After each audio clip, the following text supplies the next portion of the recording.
The rain pelted the window like 1,000 tiny fists, blurring the city lights outside. Inside, Jake slumped on the couch, flicking through channels. The hum of the TV filled the room until a news bulletin caught his attention. In a brutal clash between rival gangs, 2 young lives were lost. Witnesses say the fight erupted over territory disputes, escalating quickly into violence. Jake leaned forward, his heart racing. He squinted at the screen. The faces of the victims flashed by. One was a boy, the other a girl. Their smiles were hauntingly vibrant against the dark backdrop of the chaos that took them. "Damn," he muttered, shaking his head. "Why does it always have to end like this?" The news anchor continued. Police are investigating leads, but have made no arrests yet. He reached for his phone, fingers hovering over his contacts. Should he call someone? He thought of his old friends, those still tangled in the city's underbelly. But he hesitated. The last thing he wanted was to get dragged back into that world. The door rattled, and Jake jumped, glancing at the clock. It was late.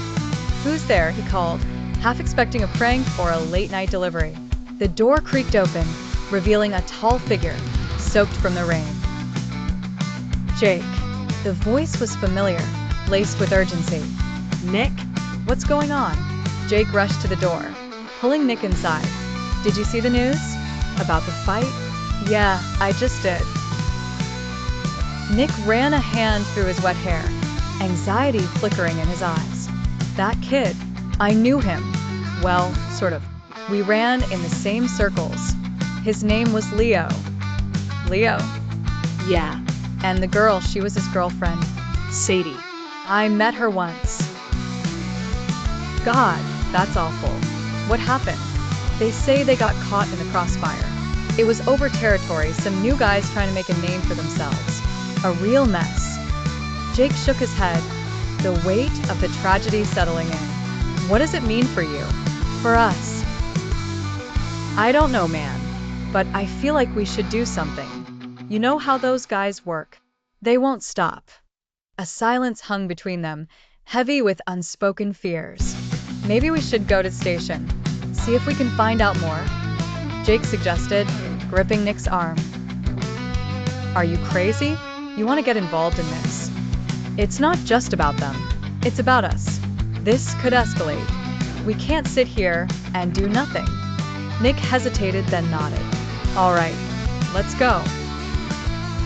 The police station loomed ahead, its fluorescent lights cutting through the rain. Jake and Nick stepped inside, greeted by the sterile scent of disinfectant and the muffled sounds of bustling officers. "Do you think they'll let us in?" Nick whispered, his voice tight with apprehension. Only one way to find out. They approached the front desk, where a bored officer tapped idly at a computer. "Excuse me," Jake said, trying to sound confident. "We're here about the gang fight. We know Leo and Sadie." The officer looked them up and down, unimpressed. "You know them, huh? You're not in any trouble, are you?" "Not us. We just want to help. Can you tell us anything?" "Help," the officer scoffed. "Look, kid, stay out of this. You don't want to get involved with the likes of them. Trust me,